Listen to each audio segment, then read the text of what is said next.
The Dan Yorke State of Mind program is brought to you in part by Lookout Rhode Island and Takeo Comfort Solutions. Good evening and welcome to my State of Mind. I am Dan Yorke. Tonight we're going to talk about trauma for kids. Do you think they have some? Well, this summer they're running around more or less unwitting to this virus, unless they're not. Parents are pretty tuned in to whether their kids are worried or upset or nervous or anxious. Some hide it very well, some don't. But how to teach kids during a time of COVID-19 and trauma is, well, no easy task. I think we've already learned that. So tonight we're going to talk to a person who has built a business in the direction of addressing these particular needs. And with no further ado, let's meet her. And so we have a conversation here with a unique educator who understands the challenges COVID-19 is presenting, at least as well as anybody can, it seems to me at this point. Pam McNall is the founder and CEO of RespectfulWays.com. Our producer, Stacy Steinberg, hooked into Pam through her connections at the networks. And this is not a local conversation, although Pam, by chance, is in Old Saybrook, Connecticut, as we speak, and services some customers here in Rhode Island. We're going to have a broad picture conversation here about the trauma of COVID, how teachers can cope with it. And ironically, as we're discussing this,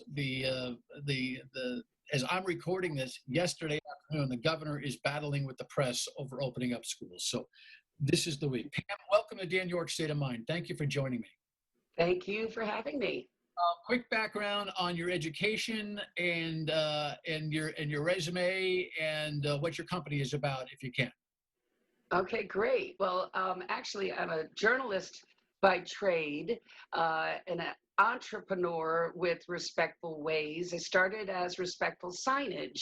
And as you can imagine, it's all the respectful ways of explaining to children how to treat each other with compassion and perseverance. Well, we were in a number of schools. I had a principal say, we want curriculum around it. We want programming around that. And of course, that is exactly what I did as a journalist, an Emmy and Peabody Award-winning writer, producer. So immediately I got to work with a team of PhD level curriculum writers and tech team. So we are a digital social and emotional program that's trauma informed. So what's special about Respectful Ways is that we have an exclusive partnership with the Attachment and Trauma Network, and they are the largest and oldest think tank for trauma-informed learning and trauma-sensitive schools. So with COVID, our popularity and our need has soared. So having at-home student digital programming is so very important because of virtual learning. So here's an example of one of our trauma-informed programs for pre-K through second grade. The course materials for the educators and school counselors is really turnkey, as they say.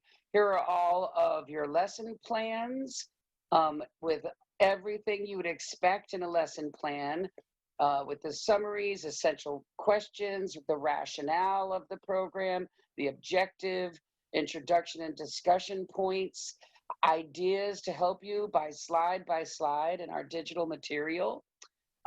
You'll see here that there's different printouts and awards and promise pledges.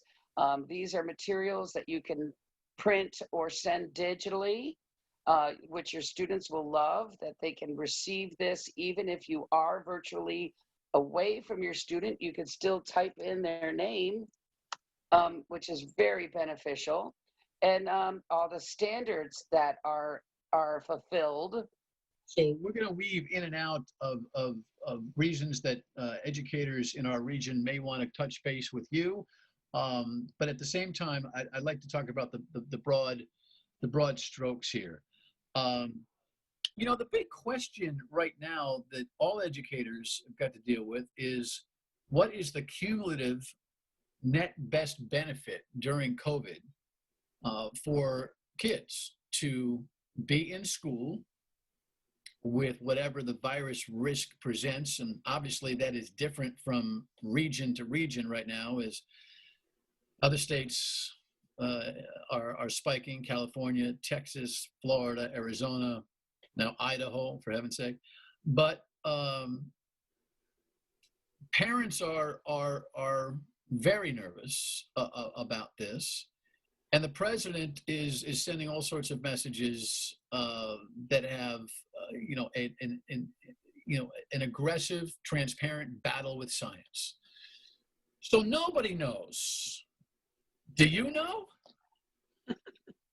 Well, I must say, Dan, there is a benefit for social skills and building up those social skills. But the problem with the in person is that we're not quite completely in person, in the sense that we're all now. Can you tell my feelings, my emotions right now, Dan? Can you tell if I am sad, if I'm frowning, if I'm happy? Um, imagine how students are feeling with that kind of a blockade, emotional and physical blockade that happens. So is it important for them to have this social interaction? Yes.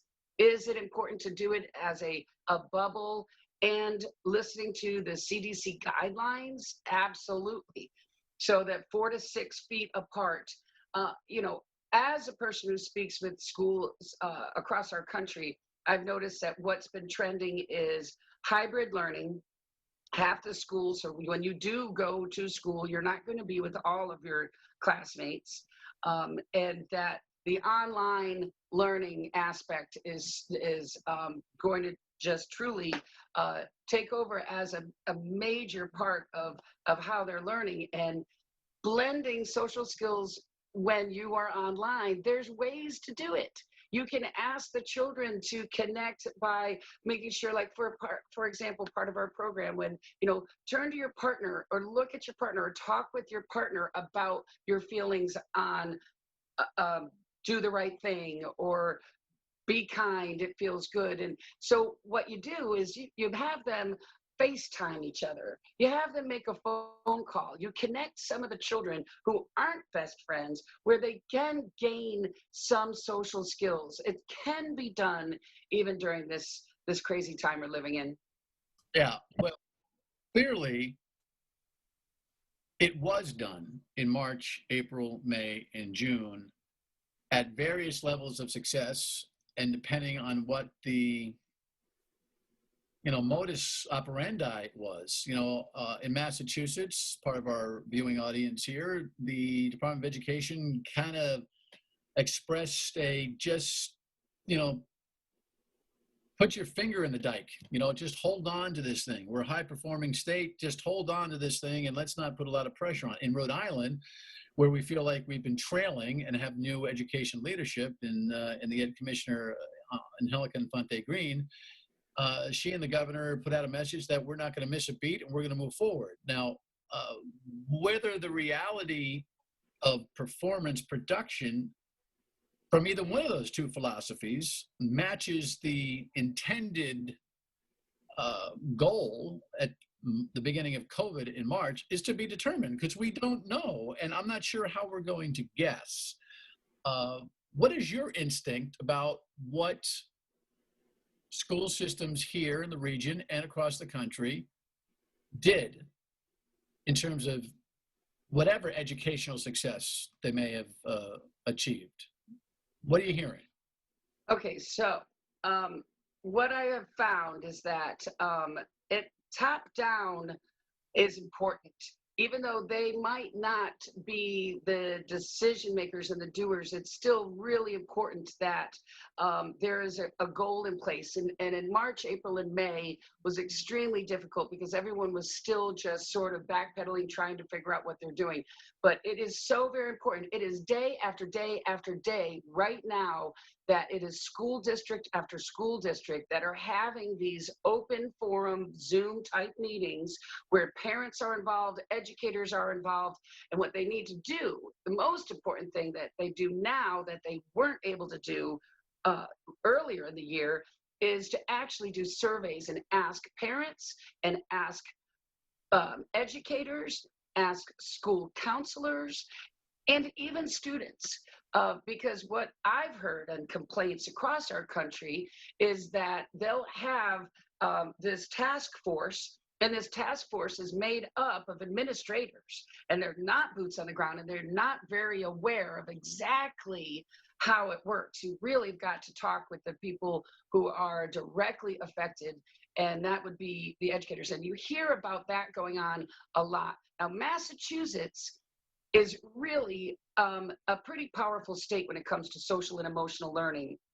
They have a forum, the SEL for Massachusetts, an advocacy group advocating at the voting level on down, very active. We probably have 40 or more user accounts from Massachusetts. So they, to me, again, that top down, there's so much advocacy. There's these meetings that are going on that are so very important to help guide the direction. And that might be lacking in Rhode Island. You're telling me it's lacking. From what I can hear and see and tell, they're happening right now, but I have not been privy to Rhode Island as much as I have been in Massachusetts. That I can tell you.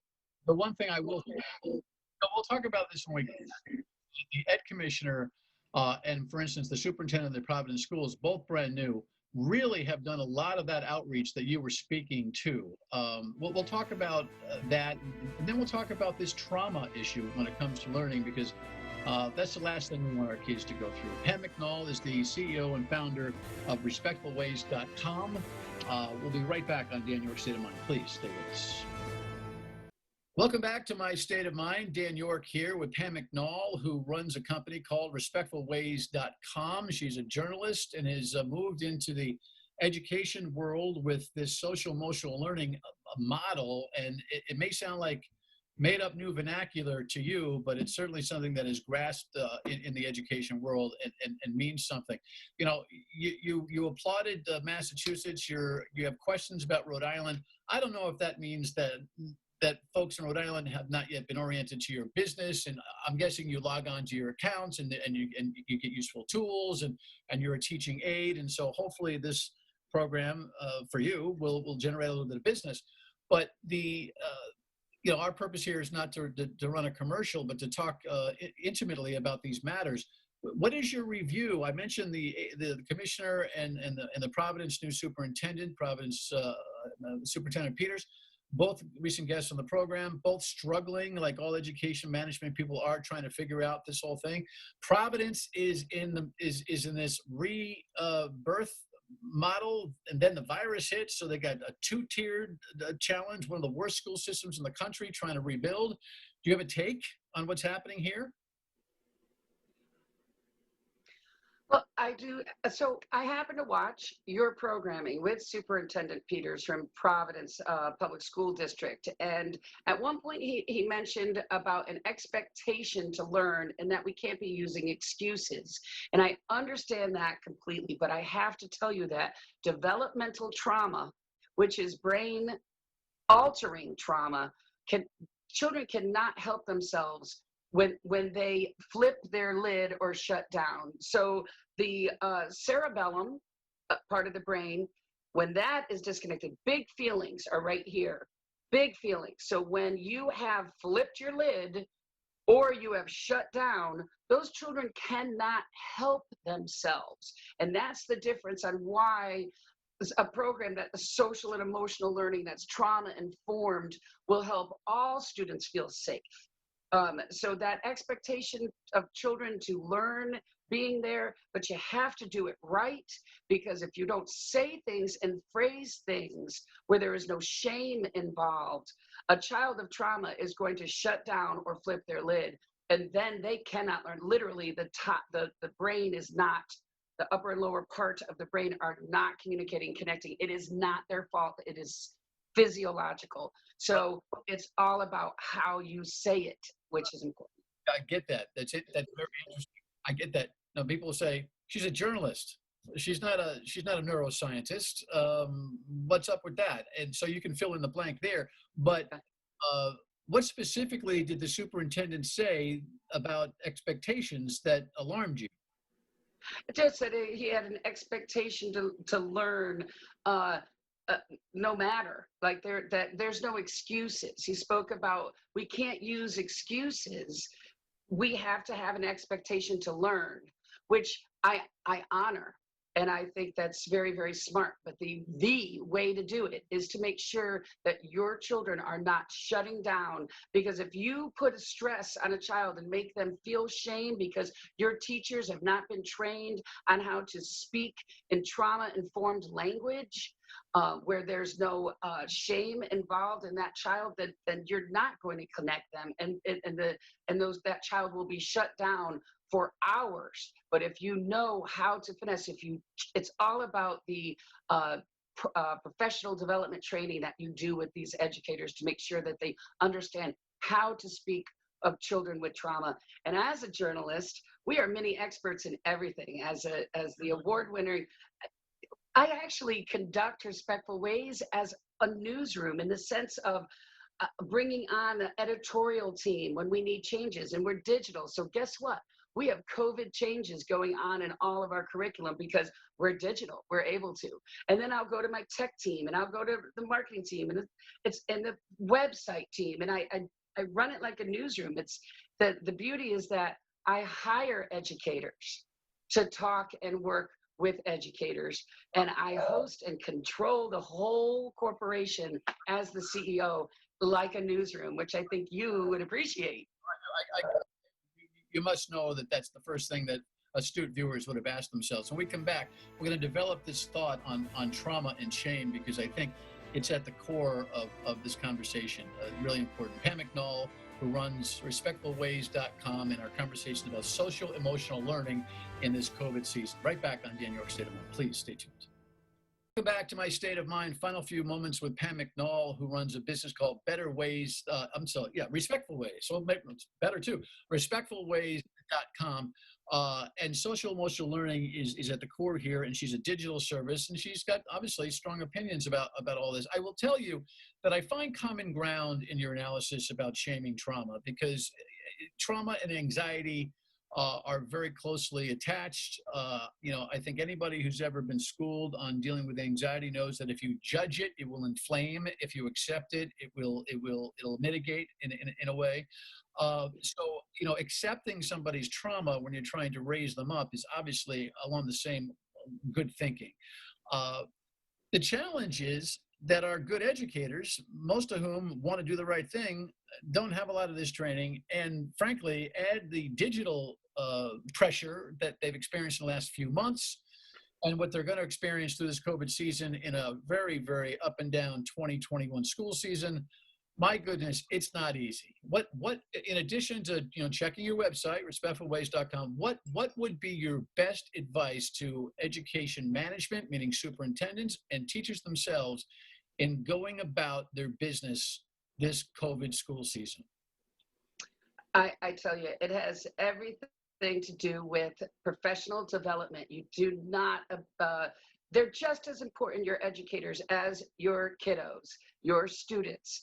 And if you have that philosophy as a school administrator, then you are going to be able to make an impact on those kids, because the teachers are being heard. That's why I brought up that you don't just have administrators at these task force groups. You make sure to include the educators. So professional development training for trauma-informed learning, where they understand the specific language to use. Here's a perfect example. If you asked a kid of trauma, give an example of you doing the right thing, that is immediate shutdown, or they're going to flip their lid and then they're disconnected for the rest of the day. If you ask a child of trauma, give us an example of someone doing the right thing on a TV show or a movie, all of a sudden, this is outside of them. They can analyze it and go, oh, okay, I've seen that before. And then after they are giving that description, now give us a real world example of how you might be able to follow that lead. I mean, there's certain ways that you have to structure. And if you don't give the tools to the teachers and social workers and school counselors, then it will not roll downhill to the students. And then the success is is more difficult to attain. Okay, so we only have a couple of minutes here. We keep talking about trauma. Short answers if you can. COVID, trauma, yes? I mean, are all kids? Yes. So we have masks, trauma? Yes. Yes. You don't understand. Anxiety, fear. You want teachers to be maskless? No, but what you do is you give them a what you can control and what you cannot control list. So there's a sense of understanding by these children to say, I understand that I cannot control how other people behave, but what I can control is making sure to wear my mask appropriately. What I can control is how I behave in the classroom. What I cannot control is something where that anxiety, that fear, that's that drowning feeling that a lot of children are experiencing. So we always were so focused on developmental trauma and children of trauma. Now every single child has some sort of experience, whether you had someone sick or die from COVID, or just the sadness of not being with your peers. There's got to be creativity, and we're constantly, that's why we're always updating our curriculum, because you've got to keep on top of things. All right. Interesting conversation. We'll check back with you as a resource as the school season starts, and probably ask you to join us on the radio on WPRO. Pam McNall, her company is respectfulways.com. Give it a look, and educators, nothing ventured, nothing gained. Might as well take a peek at some of the resources that are available. Pam, thank you very much for your time. Appreciate it. Hey, thank you, Dan. Appreciate your time. We shall be right back for a final word on My State of Mind. Please stay tuned.